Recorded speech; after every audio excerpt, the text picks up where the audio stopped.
41 civilizations had received the same treatment. First came the survey ships, then the diplomatic vessels with their carefully worded demands, then the fleet.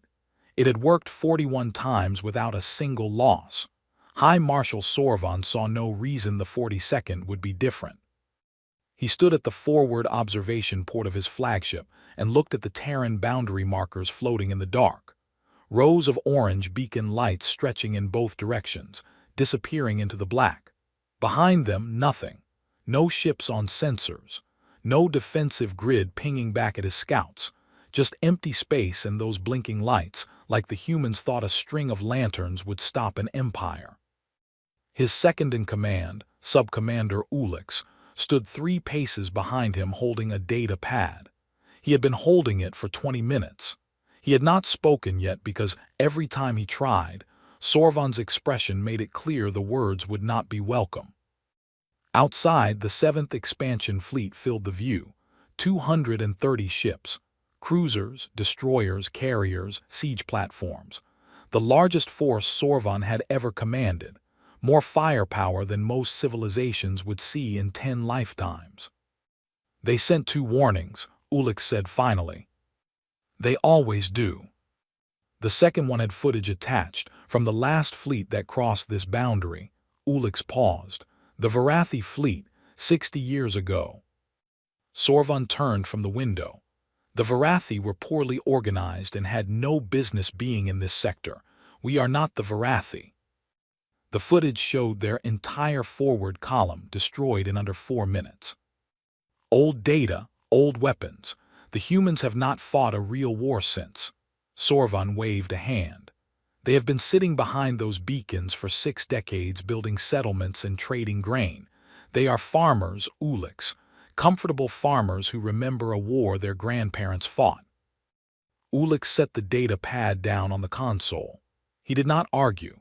He had read the full threat assessment files, all 900 pages of them, twice. He knew what was in those files, and he knew Sorvan had not read past the executive summary. He also knew that pointing this out would end his career, so he said nothing and watched the beacons blink. On Terran Boundary Station Harrow, Admiral Dara Rowe was not watching the Rithian fleet through glass. She was watching it on 12 screens at once, pulled from sensors spread across 400 kilometers of monitored space. She could see the heat signatures of their engines, the communication bursts between their ships, the rotation schedules of their patrol craft. She had been watching them mass for 3 weeks. Captain Fenn Artie stood next to her with his arms crossed. He was younger than Rowe by 15 years, and he still had the habit of showing tension in his jaw. She had noticed it the first week and had never mentioned it. "They cut 3 beacons on the outer edge last night," he said. "I know. Testing response time." "I know." He looked at the screens, 230 contacts. He had run the numbers 3 times that morning. He would not share what the numbers said. Rowe already knew. "Do you think they actually cross?" he asked. Rowe did not look up from the screens. "They always do." She pulled up the station's operations board and moved through it with the practiced calm of someone who had already made every decision that needed making. Silent running on all ships confirmed. Mine belt armed and active across 9 grid sectors. Automated response grid live. Communication intercept array at full sensitivity. Every human hull in the sector running cold and dark, tucked into positions chosen 3 years ago by people who had read those same threat assessment files the Rithians had access to and ignored. "If they come in hot," she said, "I want them deep in Sector 4 before we show them anything. Let them think it's empty. Let them get comfortable." Arties nodded. He had heard this before. He believed it. Back across the boundary, Sorvan had made his decision. He turned from the observation port and walked to his command chair. Governor Pale, the civilian administrator assigned to oversee the post-conquest administration of Terran space, sat in an auxiliary seat near the rear of the bridge. He was a small man with expensive clothes and the permanently unsettled look of someone who had never been near a battle. He had arrived 2 days ago with 4 assistants, and a filing system already set up for processing Terran colonial records. "We cross it next cycle," Sorvan said. Pale straightened up. "Excellent. I have prepared intake documentation for the first 12 Terran settlements." Ulix looked at his data pad. He thought about the 900 pages. He thought about the footage from 60 years ago. He set the pad face down on the console and said nothing. Outside the flagship's windows, the boundary beacons began to go dark. Not all at once. One at a time, from left to right, like lights being turned off in a corridor at the end of a long night. On Station Harrow, an alert chimed once on Ro's board. She looked at it. Beacons 7 through 19 offline. She silenced the alert. She did not increase her pace. She did not reach for a communication channel. She looked at Arties and said, "Get some rest. It starts tomorrow." He looked at the dark stretch where the beacons used to be. He did not sleep. The first thing Sorvan noticed when his fleet crossed the boundary was how quiet it was. No challenge broadcast, no incoming fire, no scrambling of human ships on the sensor grid. His forward destroyers pushed 3 kilometers into Terran space and reported nothing. His scouts moved 10 kilometers in and found the same. Empty space, drifting rock, the distant glow of a star that did not care who crossed what line. He had expected at least a protest signal. "Advance formation," he said. "Standard expansion sweep." The fleet moved in. 230 ships spread wide across the entry corridor, pushing forward in the slow, deliberate pattern the Empire had used 41 times before. Sorvan watched the sensor feeds. Nothing came back at him.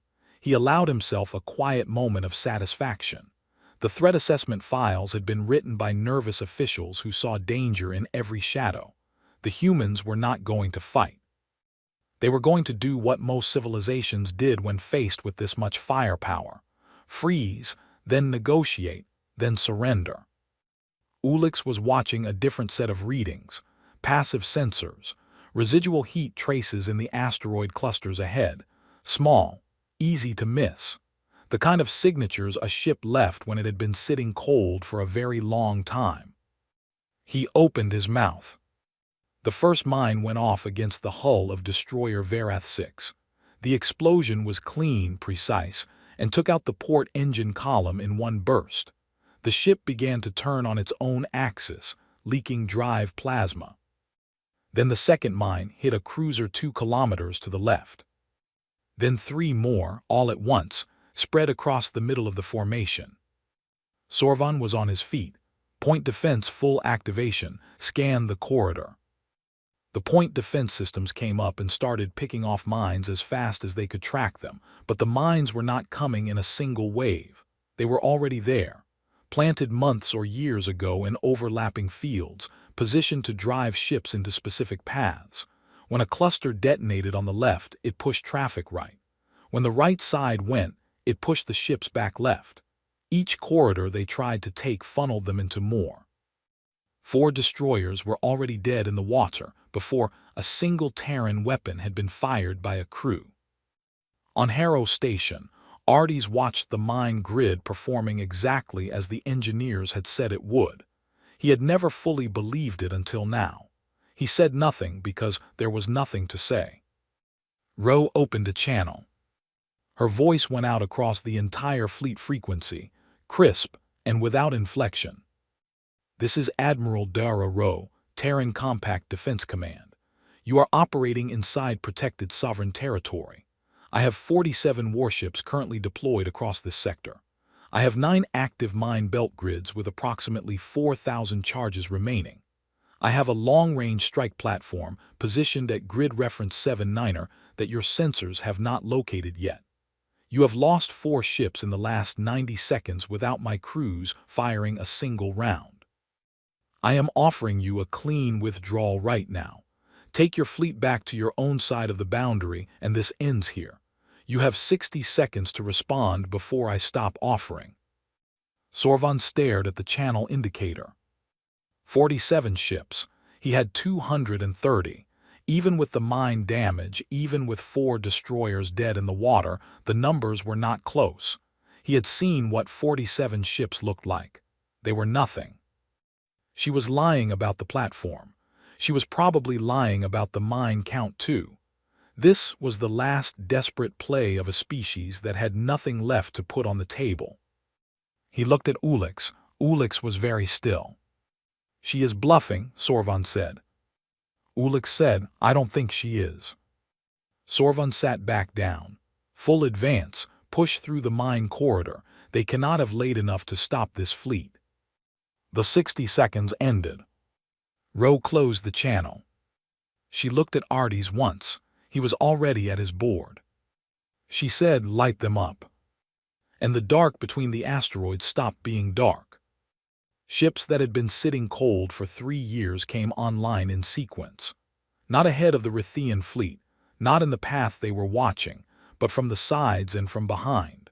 From the rock clusters, their scouts had flown past without a second scan. From the debris fields that showed nothing on active sensors, because the hulls had been coated in materials that swallowed the ping. From positions above and below the ecliptic, where no attacking fleet ever thought to look, because no fleet in 41 campaigns had ever been waiting there. On the Rithian flagship, every screen lit up with new contacts at once. Governor Pale rose from his seat at the back of the bridge. He looked at the displays. He looked at Sorvan. He looked at Ulix. Ulix had his eyes on the data, and his hands were very flat on the console, pressing down as if he needed something to hold onto. "How many?" Sorvan said quietly. Ulix read the screen. 46 confirmed contacts. One is still not showing on sensors. He paused. She was not lying about the platform. Outside the flagship, the battle that Sorvan had believed would last 3 hours before human surrender was already something else entirely. The first Terran strike packages were in the air, and they were not aimed at hulls. They were aimed at engines. The Rithian Empire had a doctrine for naval engagements that had not changed in 200 years. Overwhelm with mass. Force the enemy to split their attention. Drive through the center and let the flanks clean up whatever survived. It was a doctrine built on the assumption that the enemy would be visible when the battle started. That assumption was now a problem. Sorvan's formation tried to pivot left when the first human ships appeared on the right flank. They were still pivoting when more ships came in from the left.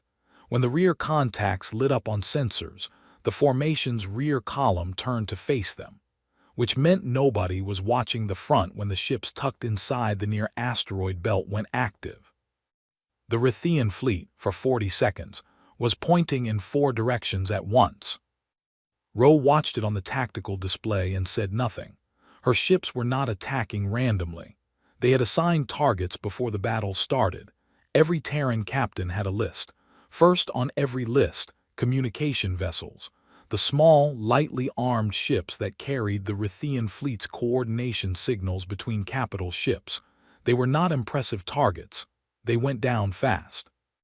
And when they were gone, Sorvan's 200 ships could still move and still fire, but they could no longer talk to each other in real time without routing signals through the flagship, which added a 6-second delay to every order.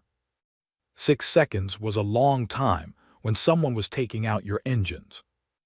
The Terran targeting was strange by any standard the Rithians had seen. No enemy fleet in recorded history had passed up clean shots at drive cores to instead hit the magnetic collars on engine pods. A destroyed core killed the ship. A destroyed collar just stopped it. The distinction seemed wasteful. Sorvan's tactical officers spent 10 full minutes trying to figure out what the humans were actually going for before they understood that stopping a ship was exactly the point. Ro was building a wall. Each disabled Rithian ship became an obstacle. Drifting hulks with live crews and working weapons, but no ability to move. The fleet was eating its own space, filling the entry corridor with 200 meters of dead metal at a time. Ships trying to advance had to navigate around their own disabled comrades. Ships trying to retreat found the corridor shrinking behind them. In the middle of this, Ulix was doing calculations. He ran them twice and got the same answer both times. He approached Sorvan. "High Marshal, we have lost drive function on 31 ships. We have lost 18 communication relays. Our formation integrity is at 40% and falling. If we do not begin withdrawal within the next 7 minutes, the rear of the corridor will be blocked by our own disabled units." Sorvan was looking at the central display. He was watching a Rithian cruiser, the Voranthas, fire 3 volleys at a human destroyer that kept moving laterally at a speed that should not have been possible for a ship its size. All 3 volleys missed. The human ship returned 1 shot and took out the Voranthas' main gun array without touching anything else. "They are targeting our weapons," Sorvan said. He sounded like a man working something out slowly. "Yes," Ulix said. "They are not trying to kill us. They are removing our ability to fight while keeping the ships intact." Sorvan turned and looked at him with an expression Ulix had not seen on him before. Not anger, something quieter than that. "Why?" Sorvan said. "Because dead ships block corridors. Disabled ships can be towed clear. If they wanted us dead, we would be dead." Ulix held his gaze. "They planned this engagement to last exactly as long as it needs to. We are not being destroyed, High Marshal. We are being managed." From the far end of the sector, a tight beam signal left a Terran relay station and traveled at light speed toward the second Rithian fleet holding outside the boundary. Admiral Breck's 200 ships were watching the entry corridor on sensors, waiting for Sorvan's forward push to break through so they could follow. The signal reached them 40 seconds later. It was not a warning. It carried no text at all.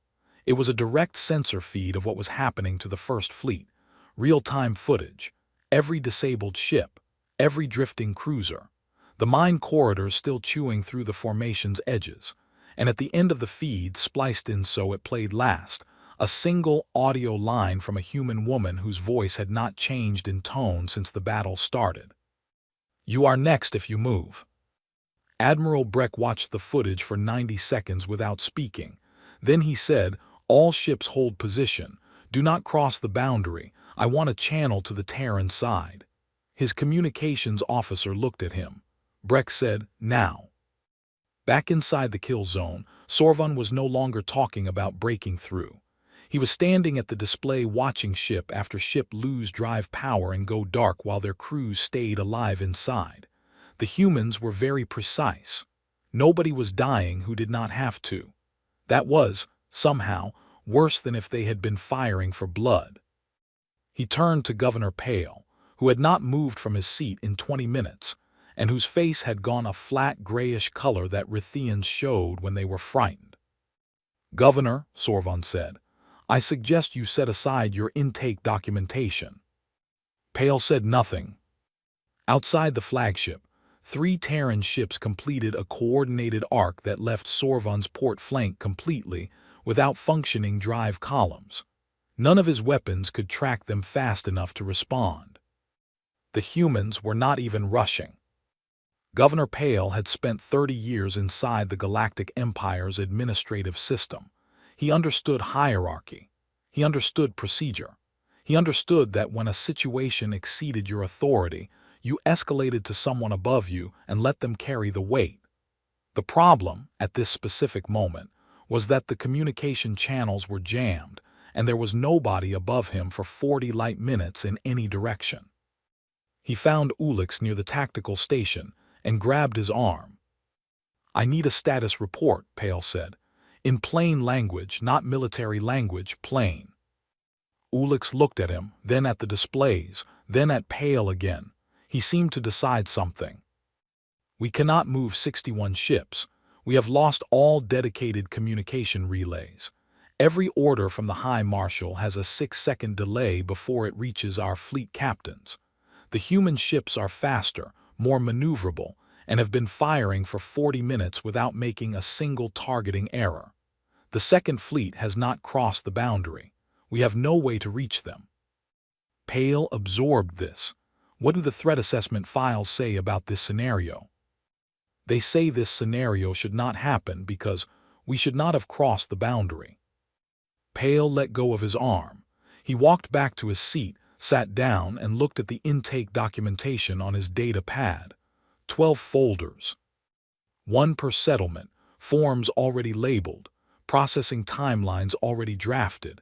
He turned the pad face down on his knee. Sorvan was at the center of the bridge running attack vectors that had stopped working 20 minutes ago. He had ordered 3 ram formations in the last half hour. Each time, the targeted human ships simply moved. Not fast, not dramatically. They just stepped out of the path the way someone steps around a slow animal on a road. The Rithian ships that had tried to ram them were now pointing in random directions with their engines stripped. Outside the boundary, Admiral Breck had received no answer from Sorvan in 40 minutes. The channel was open. Nothing came back. He had watched the sensor feed from Ro's relay station twice more and each time came away with the same conclusion. He opened a channel to the Terran side himself. The response came in 11 seconds. He had expected to speak with some junior officer. Instead, Ro's voice came through directly. He said, "Admiral Ro, I command the Second Fleet currently holding at grid marker 4. I have not crossed the boundary. I want to understand the terms of engagement." Ro said, "Your fleet is on your side of the line. I have no quarrel with you today." Breck said, "If I advance, what happens?" Ro said, "You become my problem. You have 1 hour to begin withdrawal before that changes. I would encourage you to use the hour." Breck said, "I cannot reach High Marshal Sorvan." Ro said, "I know." Then the channel closed. Breck sat with that for a moment. Then he ordered a full halt and began rotating his fleet into a slow reverse posture. He was a career officer, not a proud man, and he saw the numbers clearly enough. He did not know exactly what was inside that sector, but he knew that whatever it was had taken apart 200 ships in under an hour without losing a single hull. Inside the kill zone, Sorvan's flagship took a single precision hit on its main weapons array. The explosion was contained, exact, and left every other system on the ship completely untouched. Power, shields, communications, life support, all fine. The weapons were gone. Sorvan looked at the damage report. He understood then what Ulix had been trying to tell him 40 minutes ago. This was not a battle. It had never been a battle. A battle was 2 forces trying to destroy each other. This was a demonstration, and the humans were making a very specific point. They could have killed him at any moment and had chosen not to. He found that more unsettling than a direct attack would have been. He said, "Order what drives we have to push to ram formation. All available ships." Ulix did not move to his board. Sorvan looked at him. Ulix said quietly, "With respect, High Marshal, we have drives on 40 ships. If we push them into ram formation, the humans will disable them at range before any of them close to striking distance. We will lose our last mobile units and block the corridor with 40 more hulks. We will have no fleet left and no way out." Sorvan said, "That is an order." Ulix transmitted the order. 14 minutes later, 40 Rithian ships were drifting without engines, and the corridor behind them was almost completely blocked by dead metal. On Harrow Station, Ardes watched the last mobile cluster go dark on his display. He did some arithmetic. He said, "That's it. They've got nothing left that can move under its own power." Ro was filling in an incident report on a side screen. She had started it 12 minutes into the engagement. She said, "Good." Ardes looked at her. "You started the paperwork during the fight." She said, "Command always wants forms before anything else. Get ahead of it." She did not look up. "Tell me when Sorvan opens a channel." It took 11 more minutes. Then the board lit up with an incoming signal from the Rithian flagship. Ardes looked at the indicator. He looked at Ro. She finished her sentence in the incident report, saved it. Then she reached over and opened the channel. Back on Earth, in a long room on the 4th floor of Terran Compact Defense Command's relay hub, Fleet Dispatch Officer Yara Singh had been awake for 22 hours. Her job was signal routing. She took incoming data from the border sectors, tagged it, sorted it by priority, and pushed it to the right desks. Under normal conditions, this was quiet work. Most shifts passed without anything more urgent than a freighter reporting a debris strike or a survey team filing a late position update. Tonight was not a normal shift. She had been routing battle telemetry from the Harrow Station sector for most of it. Not interpreting, not advising, just routing. But she had eyes and she could read a sensor feed. By hour 16, she knew the Rithians had crossed. By hour 19, she knew the first fleet was stopped. By hour 21, she had watched enough of the real-time data to understand that the humans had not lost a single ship. She made herself a second cup of instant soup from the dispenser in the hallway. She came back. The feeds were still coming in. She kept routing. On the other side of the sector, High Marshal Sorvan had his channel open and was choosing his words carefully for the first time since this had started. "Admiral Rowe," he said, "I am proposing a ceasefire. Both sides agree to hold position while terms are established through formal diplomatic channels. This engagement has cost both parties considerably, and a measured resolution would serve the interests of." Rowe's voice came back flat and immediate. "Both parties have not lost anything. I have not lost a ship." A pause. "There has been mutual disruption of." "High Marshal, I'm not negotiating." A short pause. "I have terms. You will withdraw all Rithian forces to the positions they held before your expansion activity began in this sector. You will restore every boundary beacon your fleet removed or disabled. You will transmit a formal acknowledgement on open Imperial channels that the Terran Compact's territorial markers are legally recognized, and that Rithian forces violated sovereign territory today. And you will arrange the immediate return of 3 Terran survey vessels seized in this region approximately 2 years ago. Those crews are to be unharmed." Sorvan was quiet for 4 seconds. "The open channel acknowledgement is not something I can agree to unilaterally. That is an Imperial policy matter requiring. I have weapons online. You do not. That is the full extent of my negotiating position." Another pause. Longer. Somewhere behind Sorvan, audible faintly through the open channel, Governor Pale could be heard composing something on a keyboard. He had given up on the intake documentation and moved on to a different kind of document. Ulix was watching the sensor display. 47 Terran ships, all still active, all still in position. The long-range platform that had never shown up on sensors at all was presumably still out there somewhere doing whatever it had been doing silently for the entire engagement. Every ship Sorvan had brought into this sector was now either drifting, disabled, or waiting for a tow. He thought about the 900 pages of threat assessment. He thought about the footage from 60 years ago. He thought about the 41 civilizations, and how all of them had presumably also thought the Terrans would blink first. He did not say any of this to Sorvan. Sorvan already knew. "The open channel acknowledgement," Sorvan said, "will be seen across the Empire as a public admission of defeat."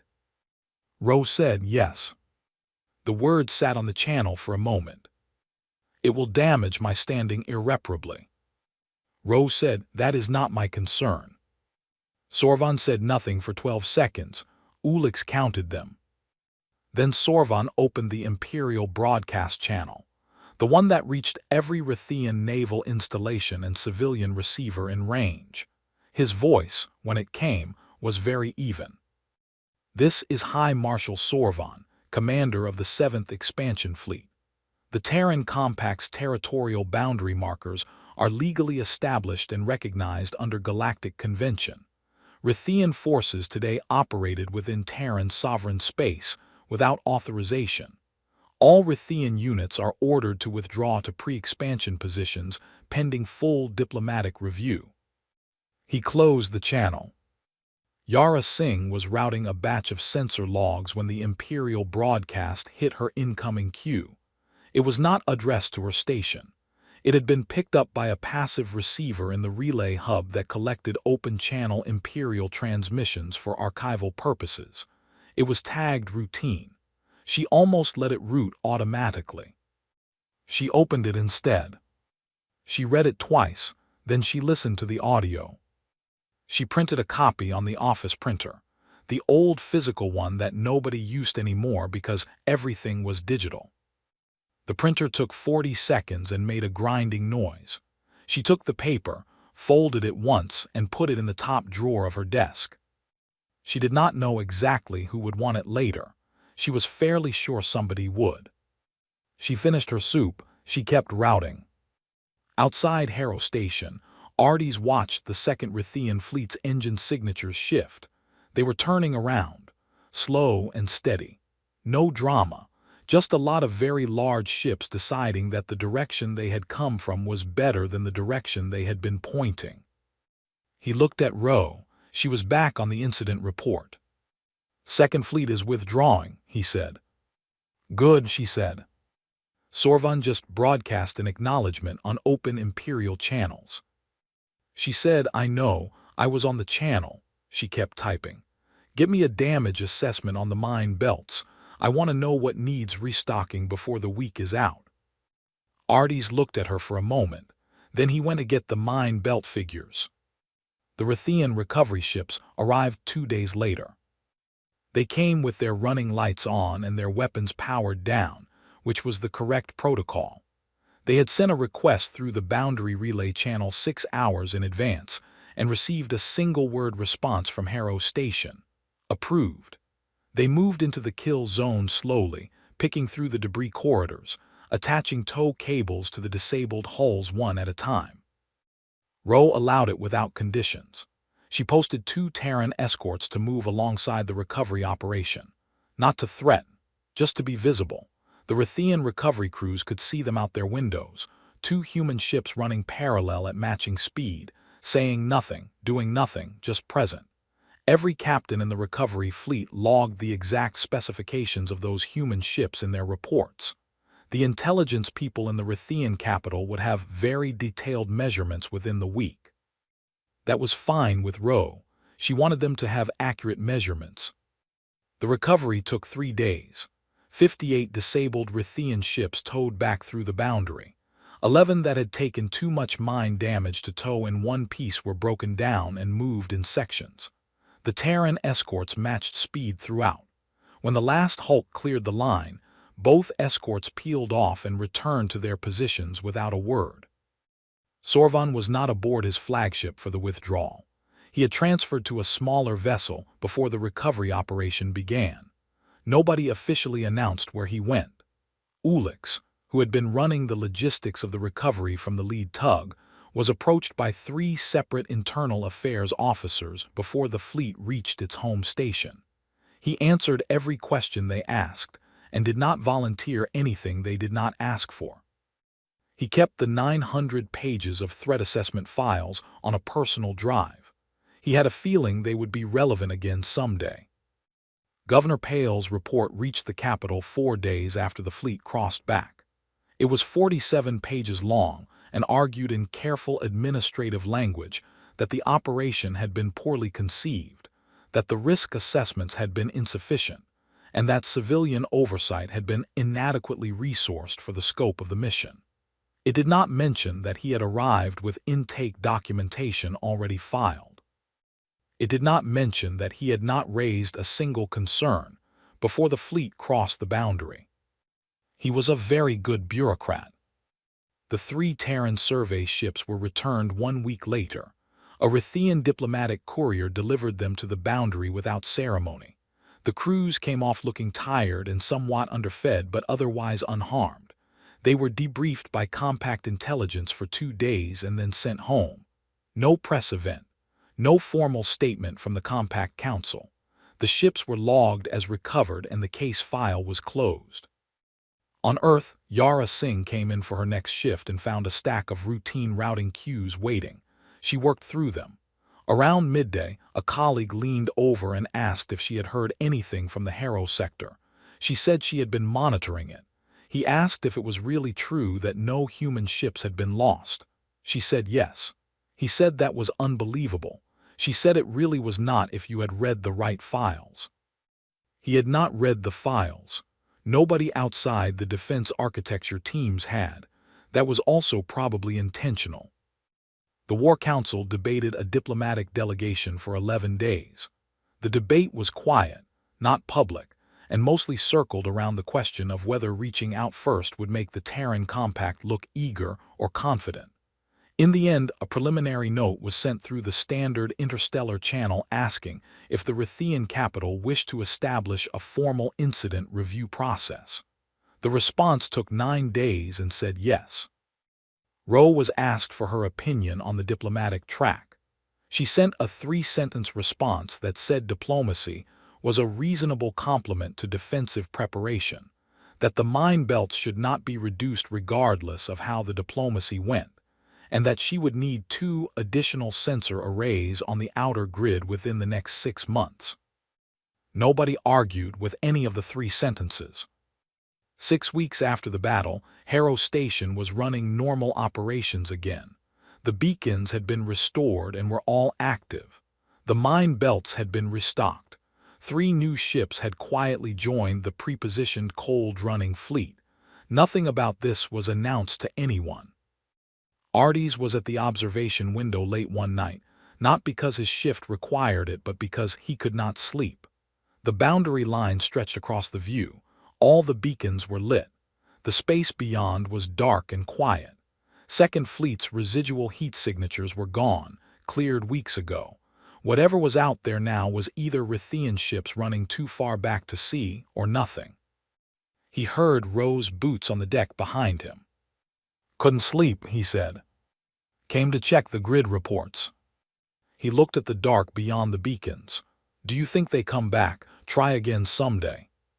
She stood next to him and looked out the window. "Probably," she said. "And we'll be ready." She looked at the beacons for a moment. Then she said, "We are always ready, that's the whole point." She turned and walked toward the corridor. "Get some sleep, Arties." He stayed at the window for a while longer, watching the beacons blink in the dark. One after another, steady and patient. Right where they had always been.